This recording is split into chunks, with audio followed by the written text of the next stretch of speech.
Hey, welcome back, monkeys. Good to see you again. Hey, monkeys. So today we're going to be dealing with a topic that is near and dear and close to both our hearts. It's living with disability. Yep.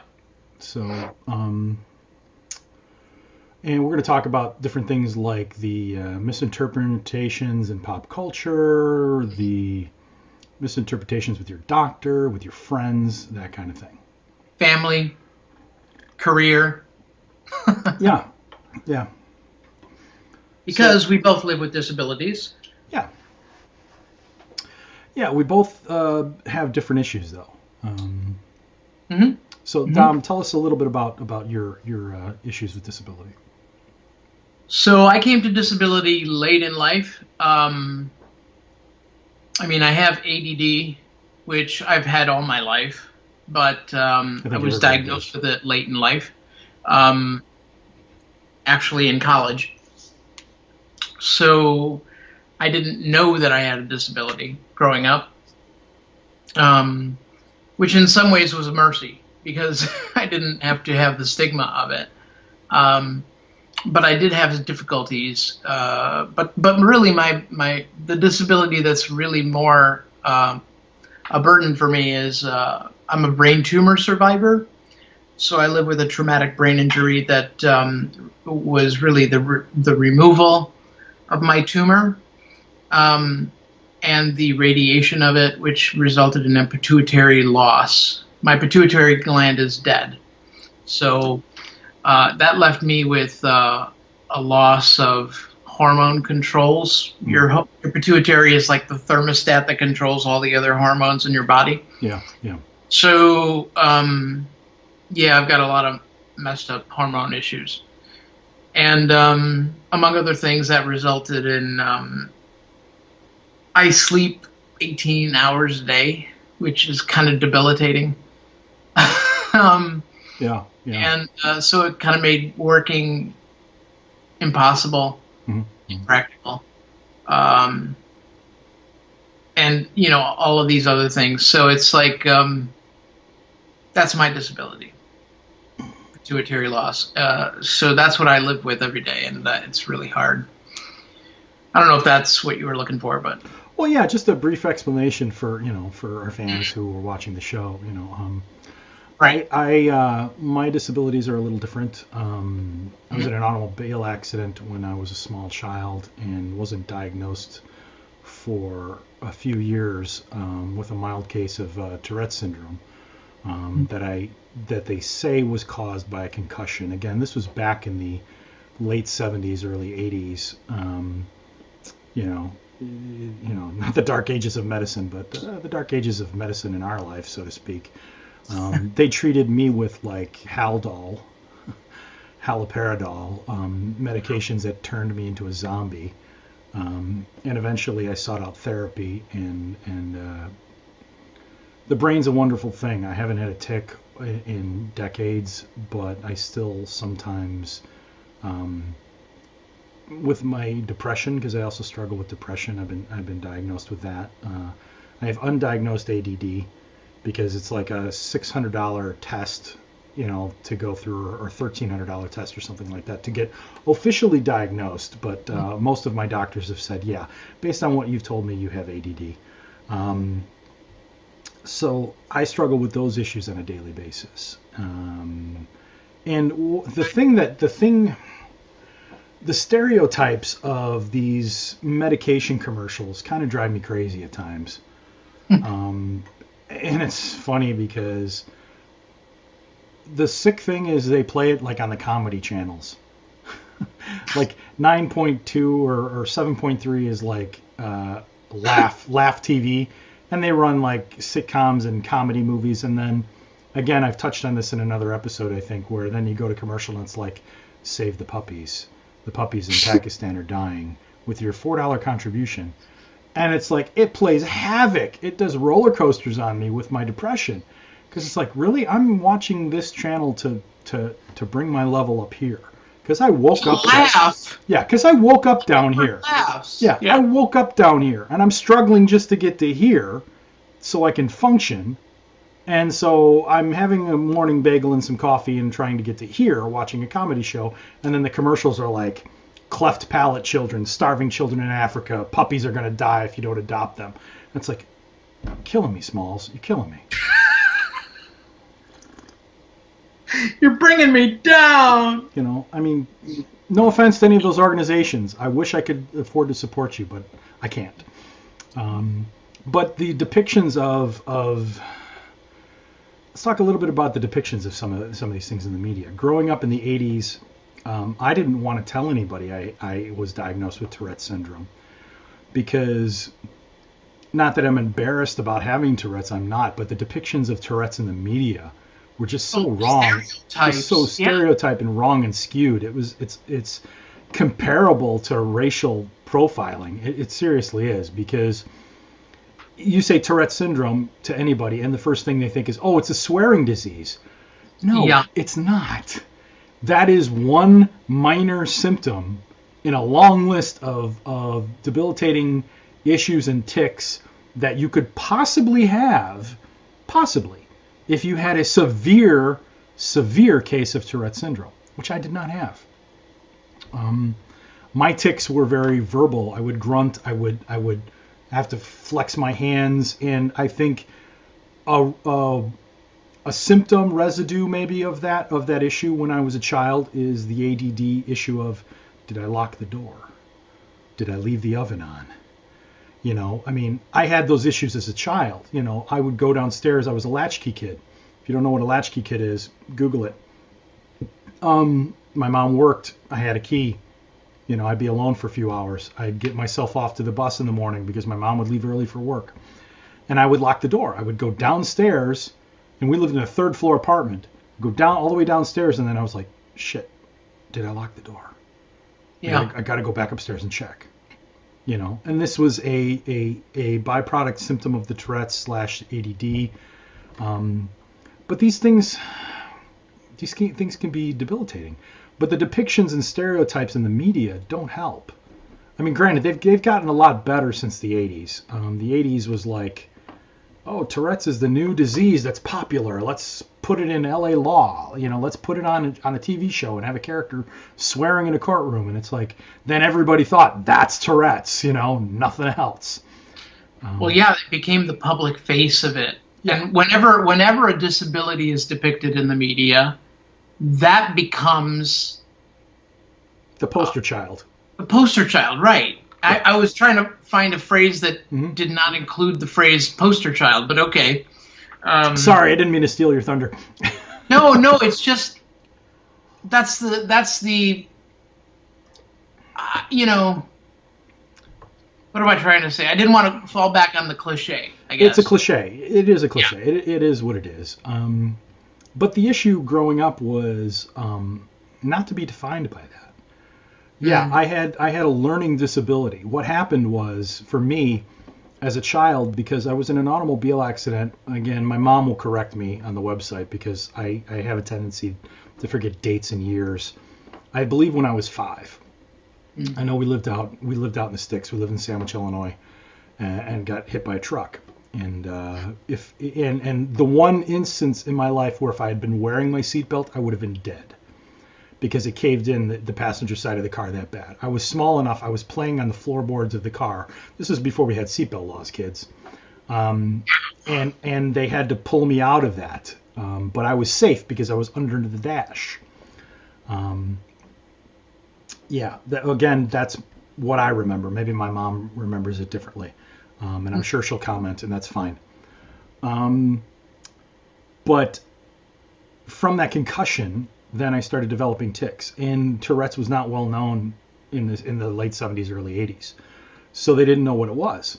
So when I was supposed to be learning the fundamentals of math, teachers were putting me out in the hallway because I was disturbing the class.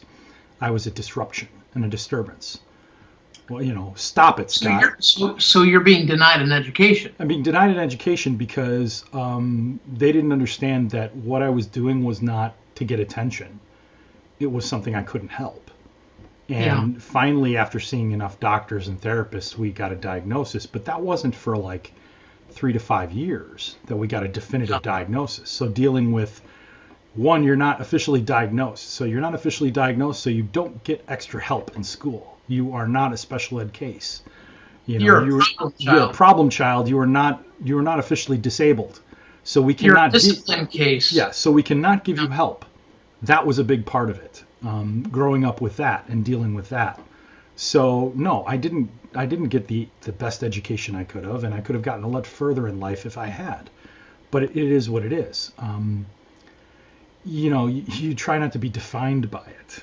But I wouldn't announce to everybody, and I had issues with, because of the way I was treated with teachers and doctors and therapists. My mom fought teachers all my life, even through high school, basically saying, no, you legally, he is considered disabled. Legally, you give him what he needs to learn. And it wasn't about getting special treatment just because I was slow or anything like that. It was just getting me what I needed to learn, what I needed to accomplish, and not being bullied by gym teachers who didn't understand it and were like, well, man up, Scott, do this, yada, yada, yada. It's like, no, you don't get it. The issue, I think, that still haunts me today is dealing with people who don't understand it. We have a close, dear friend of ours that we went to high school with, Heather Pishko. I hope she doesn't mind me dropping her name in our show. That dealt with an issue of not being able to, of a handicapped door being disabled because kids were playing with it. Well, she needs this door. She physically can't open this door. And just today. Just today. And she's on a military base where, the Americans with Disabilities Act, I dropped that and somebody else had dropped it before me in an acronym. I don't do well with acronyms, so I didn't see that. It went over my head. I was like, oh, okay. Seriously, come on, people. This is a handicapped door. Okay, kids are playing with it. So you disabled it because you were afraid they were going to break it, or did they break it and you just were too cheap to fix it? You just wanted to shut it down? Yeah, Like, people depend on this door. Yeah. Like, and God bless my mom for fighting for me, because I depended on her to get me the education I needed, to give me the help I needed to get my education. But she just wanted her boy to be able to learn. Yeah. But I'm tired of, and I don't deal with it as much as you do, Dom, or as much as Heather does. I do deal with it when it comes to my depression. I'm tired of defending my disability. I have what's called dark days. Okay. Yeah. If you reach out to me, and you reached out to me the other day, and I didn't reach out to you back, and that's because it was a dark day. And only people who really struggle with depression will understand what I mean when I say a dark day. The sun's shining outside. It was a gorgeous day. I physically couldn't function. It's an 800-pound gorilla sitting on your head. I could physically get up and go to the bathroom, but mentally, it's just like the squirrels are throwing a kegger in my head, and they're just, you're going this way, you're going that way, and I can't focus on anything. Sit down to draw. Nope. Sit down and watch Netflix. Nope. Do laundry. Nope. It's just, they're going crazy in my head.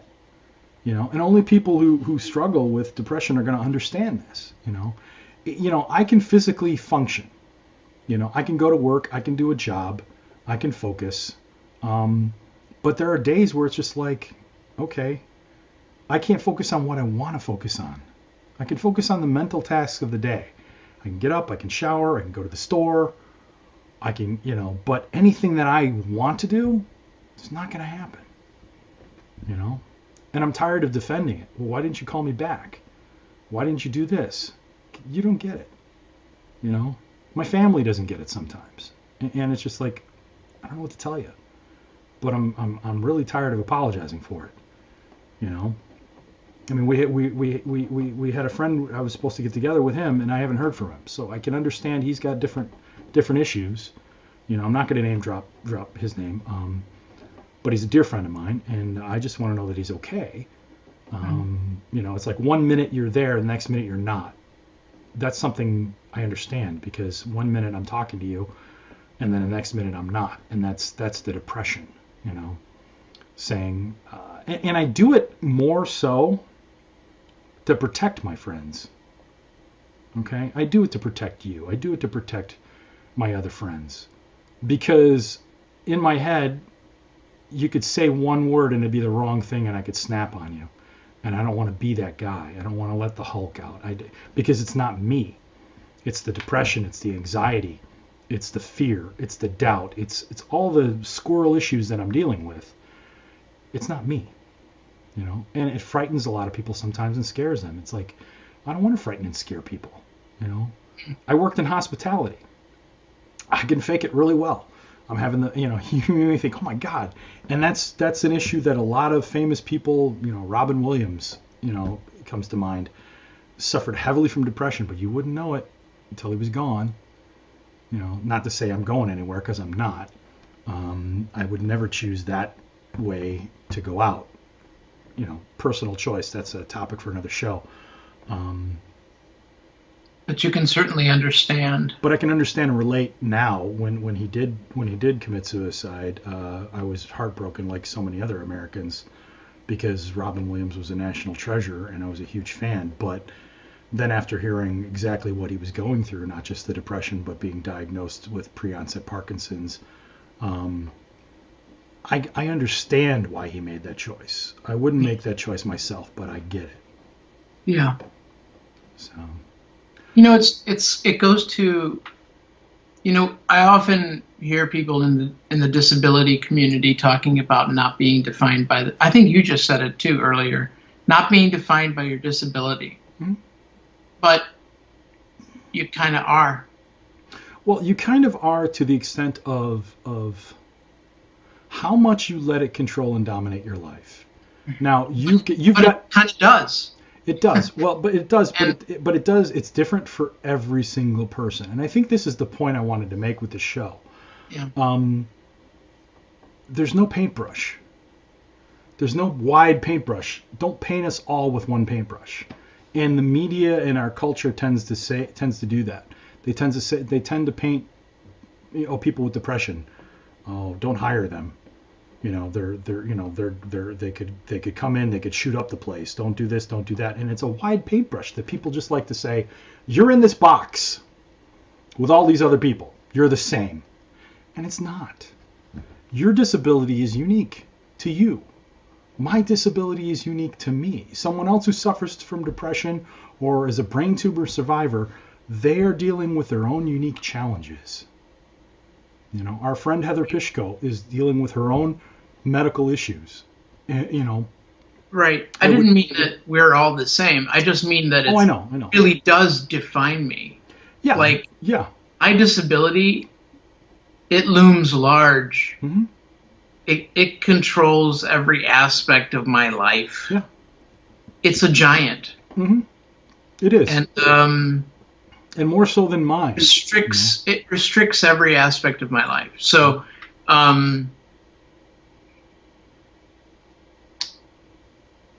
there's nothing that it doesn't affect.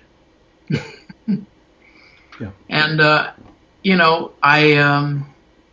But saying that the whole phrase, "Don't be defined by your disability" or "Don't let your disability define you," is also a big giant paintbrush. That phrase is also a big giant paintbrush. You know, it's like, well, how do I do that? And you and I have discussed this, you know, at length. You know, I don't understand as much. Well, no, I'm not trying to label you with that paintbrush. I'm just saying you work within the limitations of your disability, and by doing so, in a sense, and maybe you don't understand this, maybe you do, you don't let the disability define you. You know, you do as much as you can. You call them spoons. You have so many spoons, and when the spoons are gone, the spoons are gone. You make the best of what you have with the time you have available. I try to. You try to. And I think by doing that, Dom, you don't let your disability define you. Because you could lay down and die. And I know you've had days where you feel like you want to lay down and die. Yeah. But every day is a new fight. Every day. Yeah, that's true. And it's the same, again, my disabilities don't physically bind me as much as yours do. They don't. But mentally, they're similar. And I'm not comparing myself in the same level as you because obviously Well, I know. It's not a contest. Yeah, exactly. Thank you for saying that. Because I don't. Because if it was a contest, Dom, you'd win. It's not a contest you want to win, but you'd win. But it brings us to this next topic, which is let's talk about how we deal with our disabilities and work around them to get our art done or our business done. How do we get stuff done in light of the fact that these things are so damn debilitating? Yes. Our depression or our ADD or our, whatever your 800-pound gorilla is. Yeah. Maybe it's mobility, which for me was for a long time. Now I'm more mobile. Physical therapy has been good to me, so I'm more mobile than I was even 6 months ago.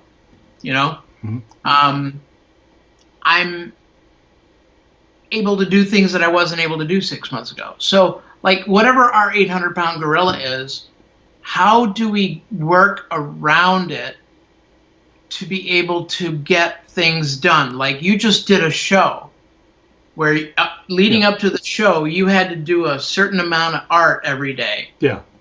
And I'm glad you mentioned that. Show. I'm glad you mentioned that. I'll speak to that a little bit because sometimes you just have to face the deadline. And the fear, you got to conquer the fear. The fear is getting up every day. Conquering the fear, getting my butt in this chair in front of this drawing table is 90% of the battle. Okay? Because when I'm here, and I've had days where I'm like, I'll just stay upstairs and I'll sketch in front of the TV, and I'm totally unproductive because I'm distracted. It's a squirrel. It's a lazy squirrel. It's like, I don't want to sit in the chair for 8 hours. I want to sit and watch TV on the big screen, and I'll sketch. Of course you do. I'll compromise myself, and I'll sketch. I'll sketch while I'll justify it. I'll multitask. Yeah, which is horseshit. Baloney. This show was the most exhausting thing I ever prepared for because I set myself a goal, and on a lot of days I failed.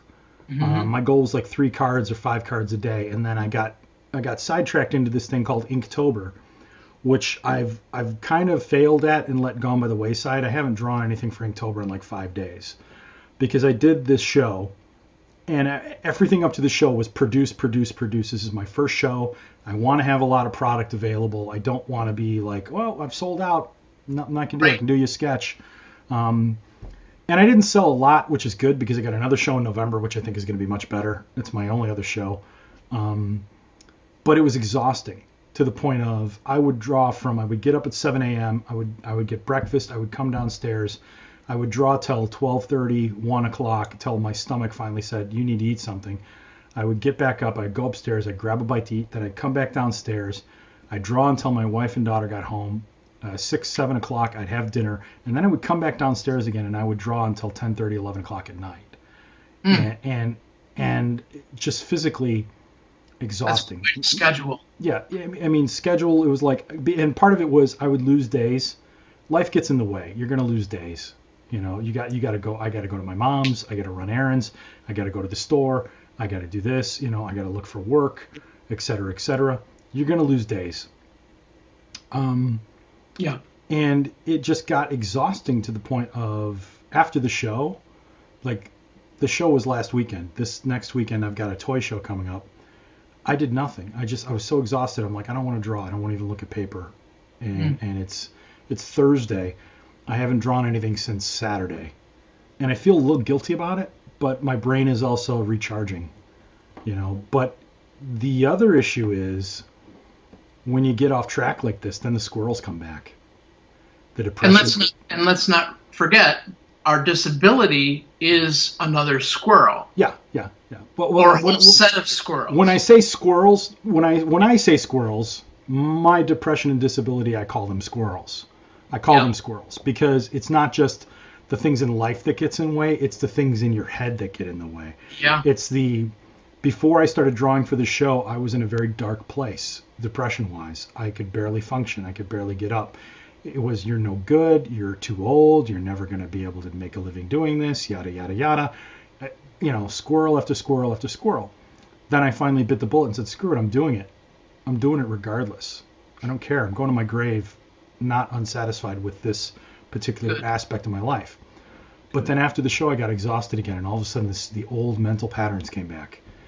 I don't feel like drawing today. We'll draw tomorrow. I got too much to do this week. And just the whole, you can't do it anymore. It's the same mental feelings that I had before I started. So you've got to do something. You've got to be careful about establish some patterns. And I've been bad on this. I'm still bad on this. And I got lazy because I got exhausted, because I pushed myself for so long, almost a month and a half, that I finally, after the show, I was like, oh, I can rest now. You know, but I don't get out of bed in the morning with my girls. You know, I don't have breakfast until 10 o'clock, and it's lazy. And it's like, no, I got to break this cycle, this pattern. I got to get back into. I'm getting up with them. I'm going downstairs with them. I'm having breakfast with them. By the time they walk out the door, I'm coming downstairs. I'm looking for work. I'm doing work, et cetera, et cetera. Are you talking about getting into the physical, mental states that don't trigger the darkness? The darkness is there when I wake up in the morning. When I wake up in the morning and I'm lying in bed, the squirrels start chattering away. And that's why I call them squirrels. Because I'll wake up at 2:30 in the morning just to go to the bathroom. And the squirrels are like, he's up! It's like, shut the F up. I just got up to pee. I'm going back to bed. I'm going back to sleep. Leave me the hell alone. And then when they get up in the morning, they're there too. And they will hold you down. They will keep you in bed. They will say, don't get up. Watch Empty Nest. You're not a fan of the show, but it's on. Watch it. You know, and they will hold you there. And so I have a series of motivational videos that I watch on YouTube. And I've posted some of these on my Facebook page. You can go back on my Facebook page and check it out. And maybe we'll post a few of these on our Monkeys page.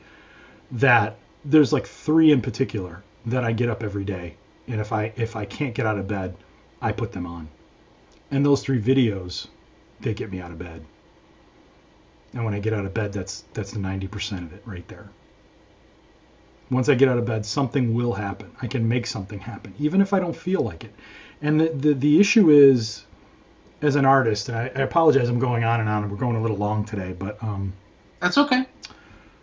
There is no muse, okay? The muse is bullshit, you know. And we have talked about this in another show. You just got to rise and grind, you know, rise and grind. You got to get up and you got to do it. Half the stuff you do is going to be crap. You're going to hate it. You got to do it anyway. You got to keep doing it until you get to the good stuff. The good stuff will come naturally. But if you don't do it, you know, you can't win if you don't play. I like to say that the muse must find you at work. Yeah. The muse must be at the table, and you must be writing. It's like those goofy cartoons from the 50s and 60s, where the angel and the devil pop up on his shoulders. And the devil pops up first, and the devil's talking to him, and the devil's saying, yeah, do this, and then the angel finally comes late to the party and shows up. It's like, oh, you can do better, you can do this.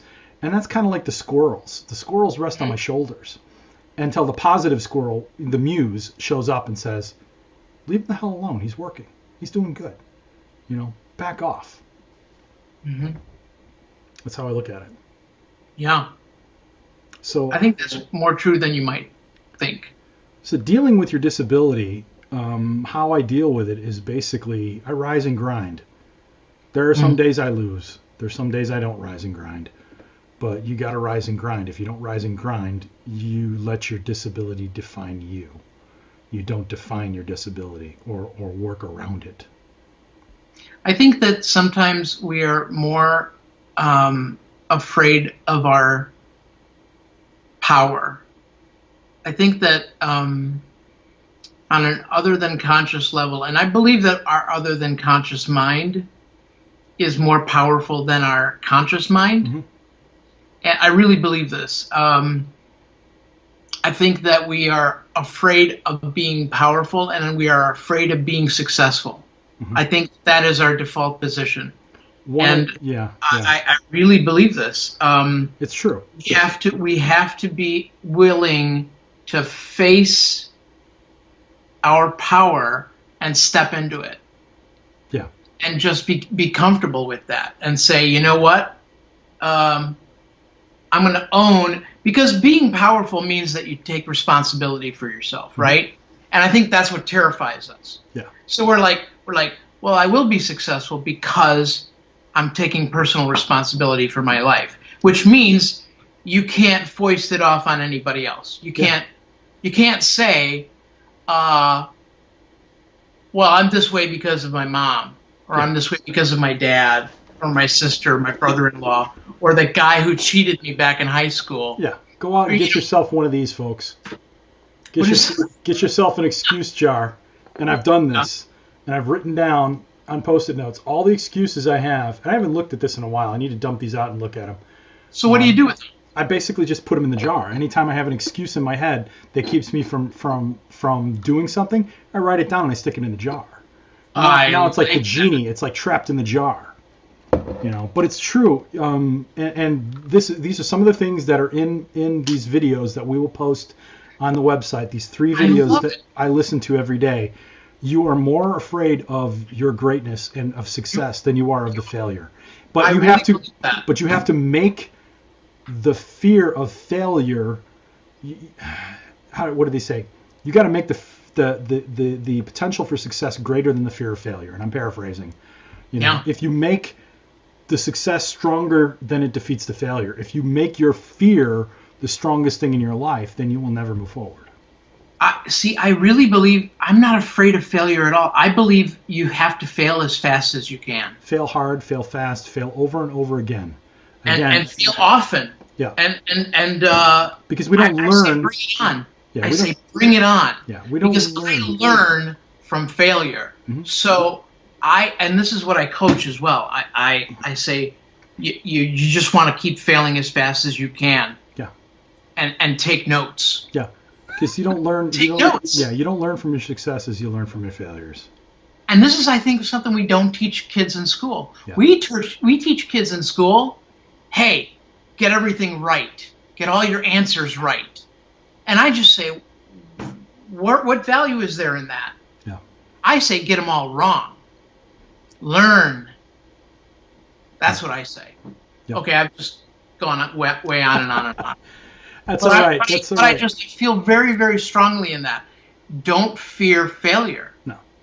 And don't fear success. Well, and step into your power. More importantly, and I'll leave you with this because our show's running long today, folks, and it's okay because we're passionate about this.